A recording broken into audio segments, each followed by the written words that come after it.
Hi friends, this is Anka Platon-Trifan and I am recording this episode at Rainfocus Inside, and it's at the end of the conference. It's been 2.5 long days of content, of networking, of activations, and I'm super excited to bring the highlights of what this conference was about, as well as some fresh perspectives on what were some of the best moments, what are some of the misses, maybe some of the things that we all took away from the conference, having been engaging with the content, having been engaging with the Rainfocus platform and the team that was here to support this event. So with that, let's get into the recap of the Rainfocus Inside conference.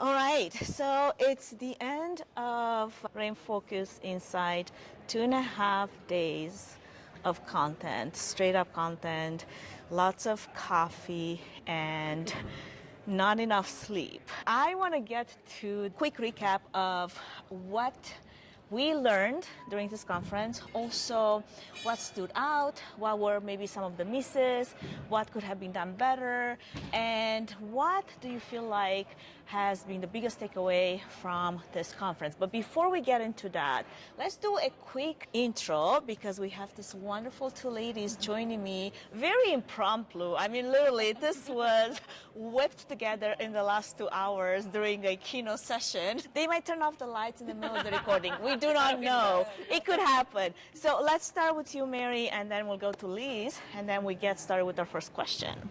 All right, I'm Mary Davidson with the Better Events podcast, fellow event podcast. I'm also an event planner. We do a lot of fundraising events. It's been fun to be here. My co-host of the podcast, Logan, her and I had a session, and yeah, that's about me.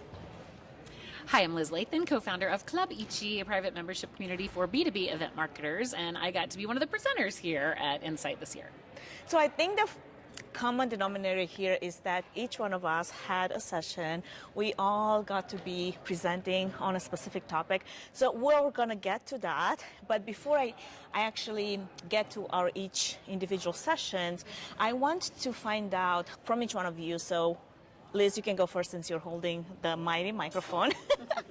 When you first arrived and after you got settled in, what was your first impression of the conference? Was it more of a, oh, wow, or was it more of a, oh, no moment? Oh, no. I love, oh, no. not that oh, no. No, the oh, no for me is, I love the Rainfocus conference. I think there's user conferences and then there's user conferences. Yep. And this is one of the user conferences that doesn't just focus on everything that they offer and sell and try to upsell people. It is very much a peer-to-peer, how are people using the product, and they give enough white space for people to actually connect and have conversations, which some of the other ones don't do that, and I've been to many of them. So I think that there's a vibrancy in the branding that you experience, and even just the touches of branding the elevators and the little things that a lot of user conferences don't think about it because they're like, they're already users. We don't really need to go through all of that. I think that Rainfocus does a great job of making that oh no, I should be doing this for my customers, not like oh no, I'm here and I just have to sit here.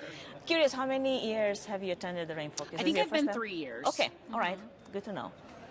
Yeah, I feel like they've played with a lot of fun things because to your point, like it could be kind of base, but the little touches have been nice. Even my hotel key card is branded to the event. I love that. Yeah, I was surprised. I looked at it twice, because I was like, oh my gosh, okay, cool.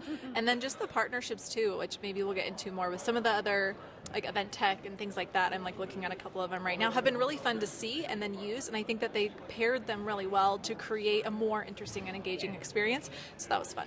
Yeah, I loved it. And I'll double down on that and say that I think they've done a great job of bringing in the partner ecosystem and letting people touch and play and use, and not just being like, you have your booth, go over there. Like I was talking to Naomi Claire Krellin with Storycraft Labs, and she was saying this is finally the first time that our experience profiles have been fully integrated in an experience. So the attendees actually got to do it as part of registration, not as a click here and fill out your profile. She was like, finally, we can show the power of this thing. Yeah. So I love that experience. I think it was me and Mary. We were looking at the dashboard, and Naomi was walking us through that. And it was amazing to see, because actually it was the first time I saw the dashboard. I didn't know there was a dashboard, that you can go so much deeper into the analytics of what that was like.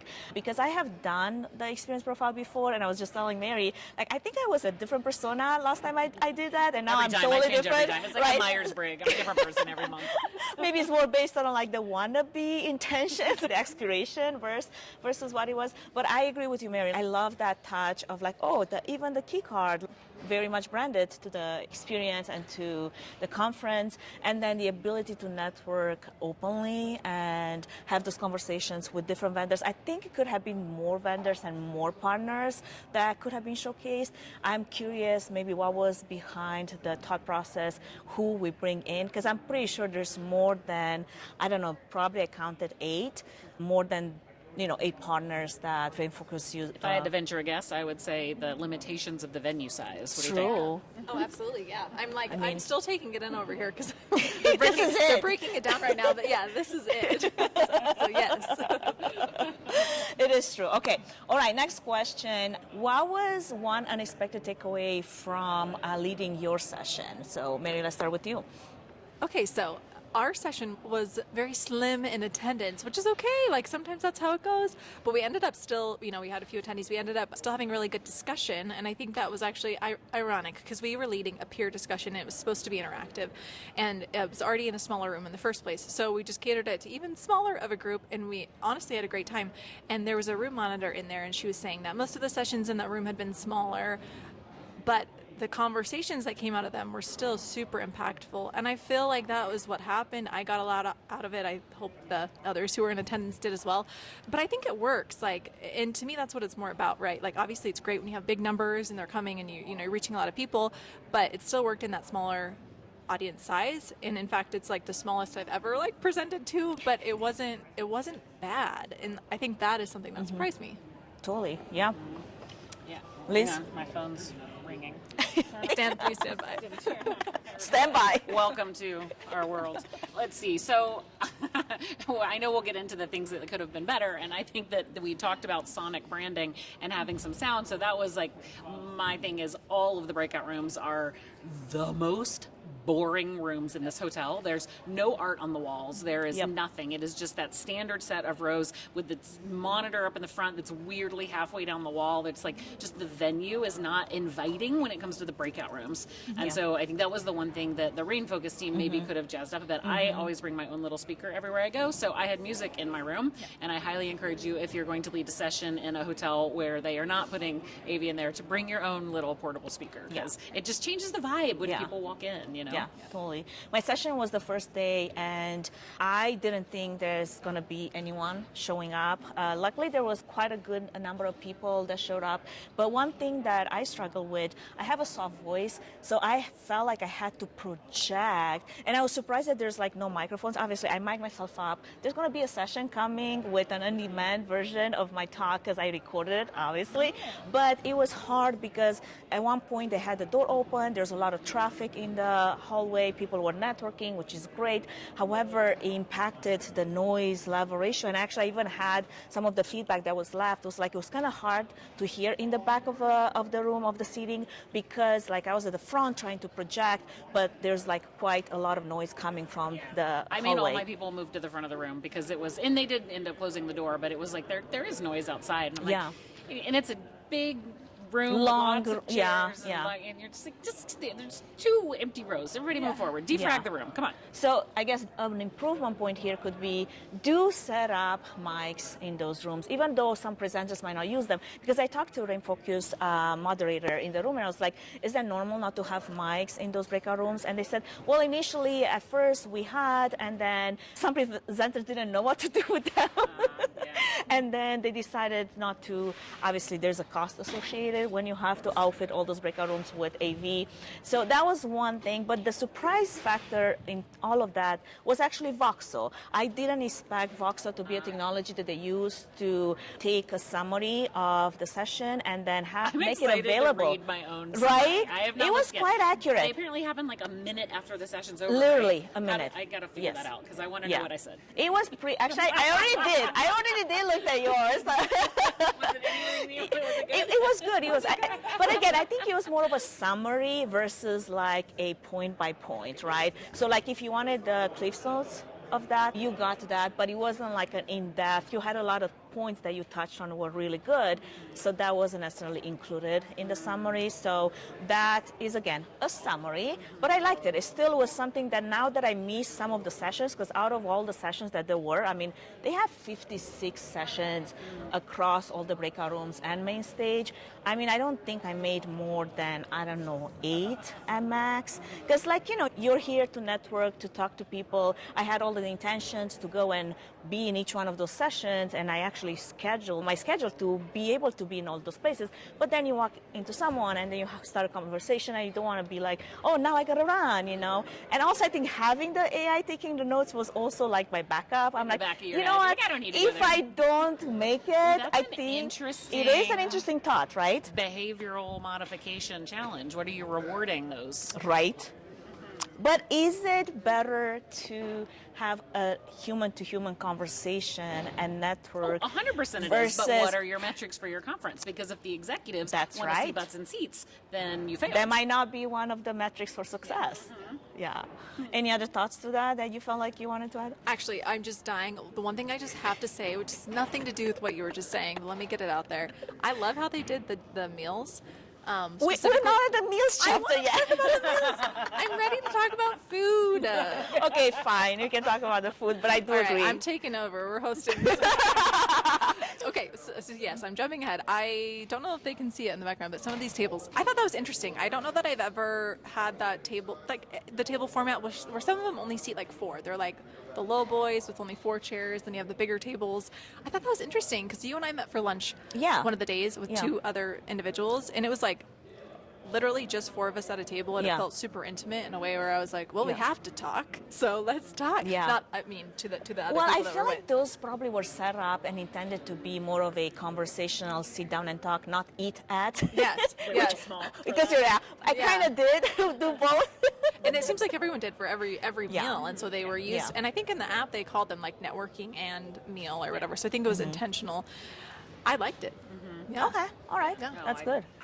100% agree on the mixed seating, and I love, we call it restaurant style seating or cafe seating, where you've just got a mixture of the larger ones and small. When it's all 72-inch rounds, it's a lot of, I guess, distance, especially if you're to talk across the table. And all of us, our name badges are below the fold, so you can't see who anybody is. Exactly. They're not up here. So. All right.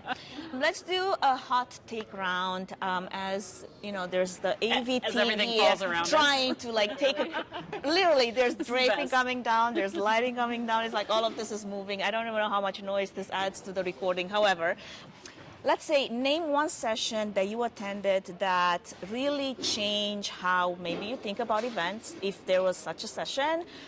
Okay, so we're asking about one session that maybe changed the way we think about things, or I will say I did not go to this session, but I heard the talk of the town last night at the party was the one that was 90 minutes long that in between had the projectory team come in and do some engagement interaction. So what I heard was 90 minutes was way too long for the session, but that it was broken up by these interactive engagements that not only provided information and kind of data points to the group, but also a facilitated point of networking. And the thing that I thought was most interesting about that is normally when you bring in a speaker to do something, it's the speaker having to inject those things throughout it. And in this instance, they brought in a third party outside, irrelevant to the content and the speaker, to break it up.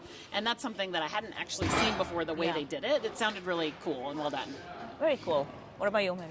I attended a session that was like on the main stage, and it was about growing your career in the industry, I think is what it was called. Did you either of you get a chance to attend that I one? made that one, yeah. I liked it because it represented different perspectives. Like there was someone from Rainfocus, then everybody else was from a different company, and so it was interesting to kind of hear their journeys and where they ended up where they are. Because as we know, the industry is so vast. There's just so many different things that you can do with it, and so to hear how each of them got to what they're doing now, I just love hearing people's stories. I love that. Yeah.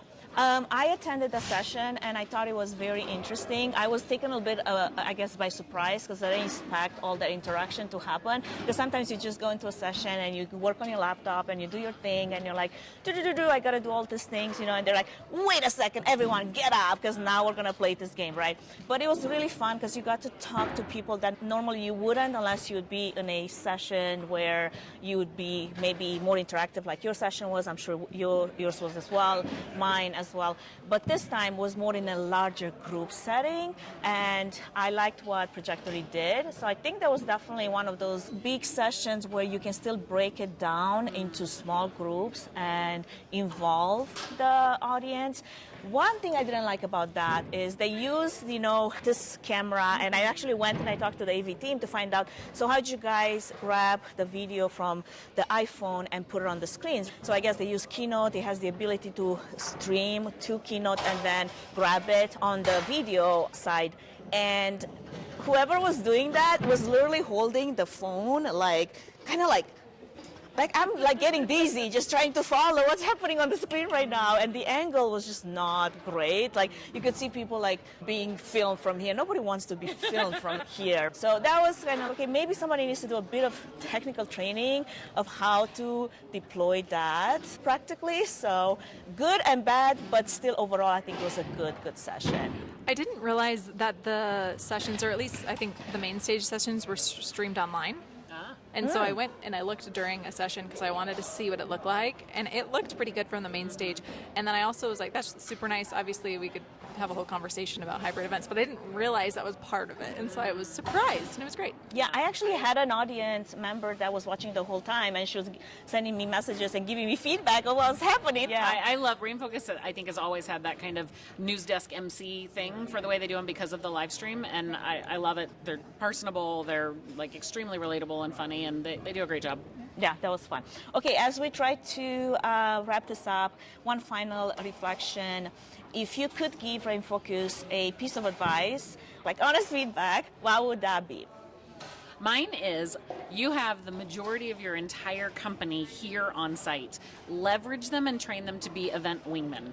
Because when you walk into a space and you know that they work here, and they do a good job of not super clustering together and making it awkward or anything like that, but they also don't step out from behind the desk and welcome you and ask you and introduce and whatever. So I'm here alone. I know some people, but it didn't when I walked into the room. Yeah. And if they could take their staff and just give them a little, we call it eyebrows up training. You raise your eyebrows because you're happy to see somebody. It's the first thing you do when you see a baby is you raise your eyebrows and you open your mouth like that. And so, but a little bit of that to where the staff is enabled to make sure people can come in and they can be their wingman. Hey, where'd you come in from? So great to meet you. Do you know anyone here? Or can I introduce you around? That little touch would be so magical. Love that. Mary?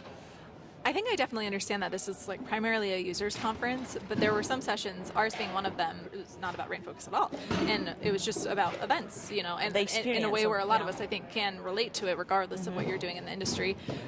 So I think I just want, I think it's clear what it is, but if there's anybody else like me who is either interested or invited to attend this type of event, I'm kind of curious if that's the direction that you need to go, or if you should really go all in on the user experience.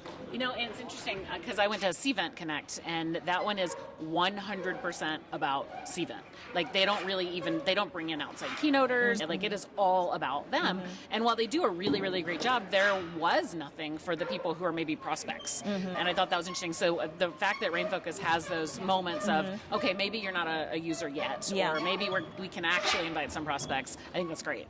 I think that's a good thing to mention because you're right. If you go to any other user conference, everything is about the platform. Everything is a sell up of this is what we do.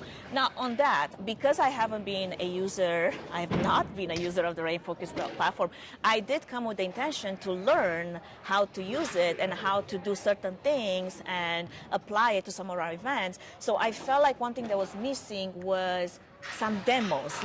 There was sessions that felt like they were workshops, but there wasn't necessarily like someone with a laptop and be like, okay, this is how you set up a reg page. This is how you set up your call to speakers. This is how you do, I don't know, exhibitor porter or whatever they call it. So that I felt like for a user conference, there could have been a bit more tactical, hands-on. Which is interesting because you know that they have those conversations in the content of, well, we don't want to make everything a demo. We want to keep it high level and case study. Meanwhile, their users actually want it. Right. So I know that's a it's tight a rope to very walk. fine line and balance. Okay, we're really going to be kicked out of here. So No, we really are. Everything's coming down. even the venue. All right, Rainfocus Insight in one sentence. Let's see. You know what? I think Rainfocus Insight, they have gathered the right people in the right place for the right conversations to meet their business goals. And I think that they've designed it intentionally, and I think that the people come here knowing it, and that's the event they've built, and they've done it well. Awesome. Run Mary? on. I'm still forming my sentence. On the spot. I think, wasn't one of their words elevate? Did I make that up? Oh, no, it was on There the was, elevator. yeah. Oh, hey! It's like, when did I see that? So I was trying to think that. I'm like, how can I wrap that in? Elevated user conference. I need to finish the sentence somehow. That, help me out here. Brought people together. That brought people together. It brought the right people. Right. The right people. Yeah. Yes. And I think that's the really intentional part. I think that's the intentional part of what they did. Yeah. So you said it's an elevated user conference that brought the right people together. Thank you. Well done. So, Rainfo, if you need a tagline for your next conference, Mary just gave it to you. At this time, did you charge anything? I think it was, this was for free. She'll send you an invoice. Yeah. Or she'll send an invoice. Invite me next year. In a larger breakout room. For me, I think when you think about event technology and event technology ecosystem at large, I think it's not about more event technology, it's about leveraging the event technology that we already have, but make it integrate better because it's very segmented in so many different ways, like talking about all the partners that were brought together. A lot of those integrations are not all that smooth. Like, you want to integrate and make it smooth, you actually have to really try to bend each technology to fit that round hole with the square peg. So I think that's, to me, the value of growing from here and making it even better, because this is definitely, I would say, an A- only because I want there to be some room for growth. I think you're right, and that's, we talked about earlier, that ecosystem. So it's, what was it called, Voxo? Yeah. So not only did they have the booth here, but they were actually doing AI summaries in every single room. Yeah. InGo, they of course had a booth here. They were how they did the audience acquisition, social sharing, peer trust thing. EventBase, they did a great job of everything being experienced. Yeah. All right, and that's a wrap. Thank you so much, Liz. Thank you, Mary. Everyone that joined our conversation with Thanks all the for additional noise. Thank you for the soundtrack. Thanks to the AV team, the install dismantle team, for making sure that this was a fantastically clean audio capture. Absolutely. All right. We did it. Thank you for listening to the Events Demystified podcast. If you enjoyed this episode, please share it with other professionals like yourself. If you're interested in learning more about TreeFan events, including our future AI education talks and workshops, or to see how we can support your next event, book a free 20-minute consultation through the link in the episode notes. Don't forget to subscribe to the podcast and follow us on YouTube, Spotify, and social media for updates on future episodes, industry insights, AI news and tips, and more. And if you have any topics you'd like us to cover, feel free to reach out.